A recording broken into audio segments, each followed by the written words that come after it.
where did the belief come from? Because you consider where the club was, really, where, the struggles when this run started. How did you keep the belief, or what is it that sort of has been the springboard for this, do you think? Because it's pretty extraordinary given where you were. You mean at the start or last year or what? Sorry. Well, at the start, this run began. The last time you were beaten was Real Madrid in League and Cup.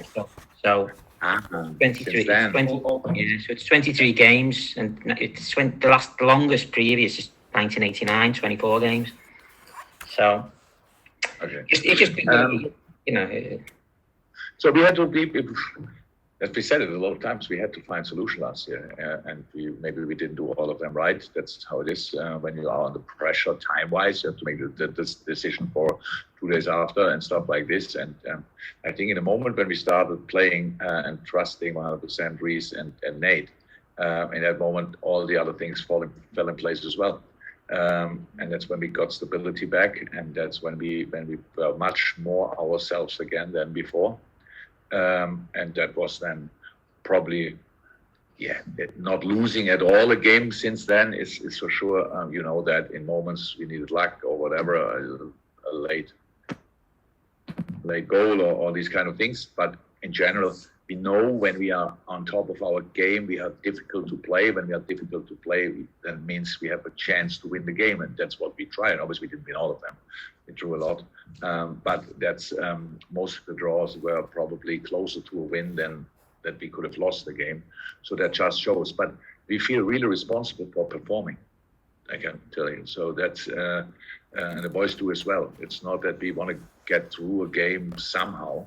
We want to be the best version of ourselves in these games, and that's what we try all the time. And it doesn't work out all the time, but that doesn't mean for the next one we shouldn't try again. That's exactly what will happen again on Saturday, and there's no guarantee that you then get any kind of results. But for me, it's still the only chance to have the opportunity to get a result, and that's what we try. But we tried it, I tell you, before the Real Madrid away game as well. It just didn't work out that well, probably because of some poor decisions of mine. But did you ever have any doubt? I mean, sometimes when a club's on a rise like you were and they have a little bit of a dip, it's hard to get it back. But because of different reasons last year, did you ever have any doubt that this team would rise again without making massive changes? You did say you didn't need changes. But...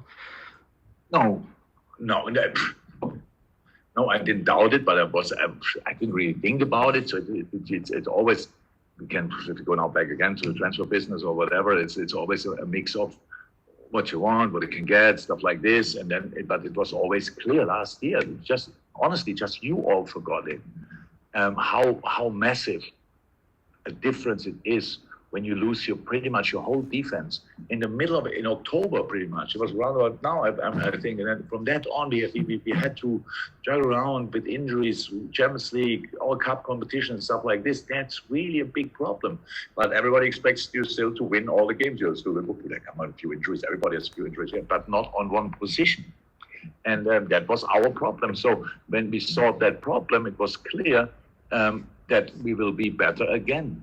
And that's the situation now. That doesn't mean we will win because if there's any kind of competition, but it gives us a chance, and we never needed more. And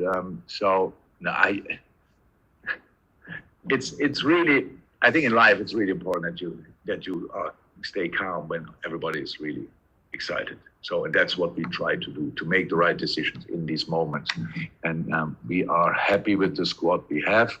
But we have a lot of problems in the moment. We have the midfield players out. It was we had 8 midfield players when the season started. Now around about 4 in the moment. So it's not too cool. But there are always problems. We just have to try to solve them. And you can never, I don't know a solution for these kind of problems, which you can buy in the transfer window. You say, okay, another 4 or 5 players, and you will never have that problem again in any position. That's maybe true.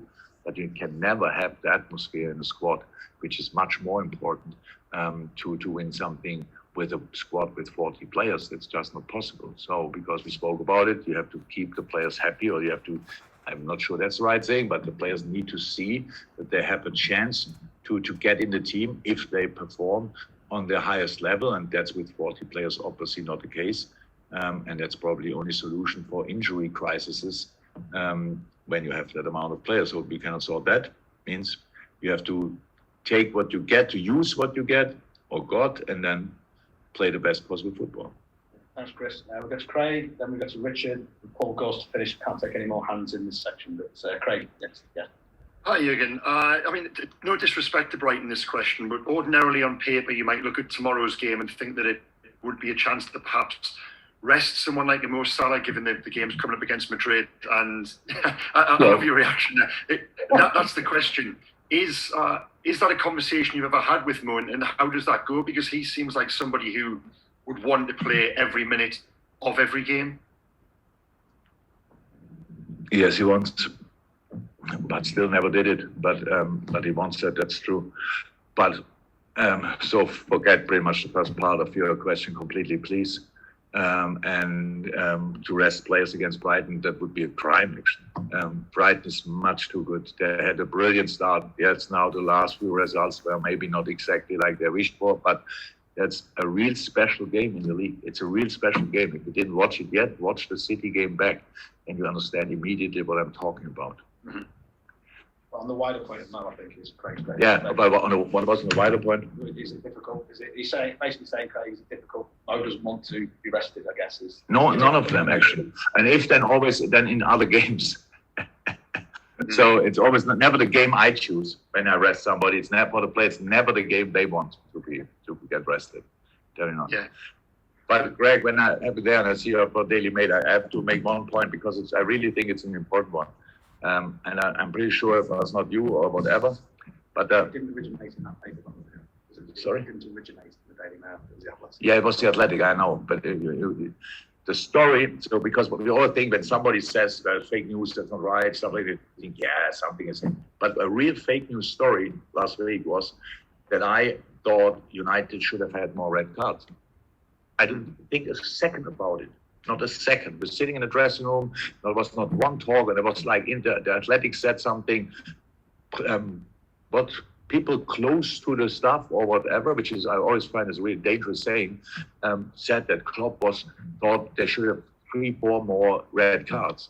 And honestly, for all of you, and in this case, the Athletic or whatever, you cannot do these kind of things. It's just not right. It's just wrong. It's a lie. We didn't think about it. We didn't speak about it, not for a second. I couldn't have told you which situations they were talking about. We spoke about, obviously, the Cristiano Ronaldo situation. And from my view, where I thought, yes, it could be a red card. But when I saw it back, I saw he hits the ball. Yes, it's a dark yellow, completely fine. No problem with that. But we never spoke about that. It was one question in the press conference, that's it. It's not the most important thing. Just it's a sign. Why would you make a story like that? And it's just... Wow. And just enough United Liverpool stories, obviously, last week. Nobody needed that one on top of that. It's just to show a little bit, you have to be serious in these things. All of you cannot do these kind of things just to sell a few lines or whatever. Because there was with Pogba something, I think a story where he said it's fake news. So we have really, so these are real fake news, not what Trump was talking about. These were really real fake news. Okay, that's nothing to do yet. Okay, we'll go to Richard Tanner next, and we'll go to Paul Ghost. It was just about Konate, Jurgen. It's notoriously difficult for players coming from abroad to adapt to the Premier League. He seems to, I know he's not had much game time, but certainly against United he looked a class act. How impressed have you been with his adaptation? And also, are you thinking of a run in the side for him now? He was an incredible talent, obviously. So he came really young to Germany, and that's a tough league to play. For a young centre half, did there incredibly well. So came over to England. Actually, when you see him, he's built for the Premier League. Physique-wise, it's a machine. Has the speed we need. Likes challenges. Has a really good football knowledge, like anticipating situations early, all this kind of thing. So it's a package, really good package. But as I said, we have now a bunch of really good centre halves, to be honest. So we just have to make sure we use them in the right moments. Yes, no, I'm not surprised. You never know how long things will take, but he's a really good boy, completely in the group here, and that helped obviously, and not only the French. He speaks really well English, which is bit of a surprise for a French guy who was in Germany, but his English is really good. And so that helped him with the group as well. And so, yeah, so far, so really good. Thank you. Okay. Thank you, Richard. And we'll finish with Paul Ghost. I did say I couldn't take any more hands, so apologies. Paul's the last hand in this set. Yeah, again, just going back to Thiago for a moment. He obviously hasn't played much of late. He said he's going to miss tomorrow. Do you think it's going to be a case now of waiting until after the international break before we see him at his absolute best if he gets a couple of weeks training during the break? Yeah, until we see him at his absolute best, probably, because he needs now training, and hopefully he can just train from now on. But we have 3 games with them tomorrow, in between now and then. And so I would not rule him out for the next games if he trains normal. And then it's about is he ready to get minutes? So maybe I get now downstairs or wherever to sports science. They tell me that yesterday everything looked like he could have gone like 460 minutes, and then I say, okay, let's have a look if we can use him for tomorrow for a few minutes. I don't expect that. The plan is actually that he has now really a block of a few days with proper training on the pitch with the ball and with the team, plus extra training. And so, yeah, we have Wednesday, we have then Sunday. But after the national break, I expect him 100% to be back. But he wants to be back earlier. We have to see if that's possible. Are you expecting him to go with Spain during the break, or? Sorry? No. Are you expecting him, but that doesn't mean anything. No, I have no idea. Sorry. But he was injured the whole time, but I don't know. He was not last time with them. I don't know how they are in talks. Didn't speak to Thiago about that yet. Don't know. Brilliant. Thank you. Well, thank you, everybody, and we'll speak to somebody after the game.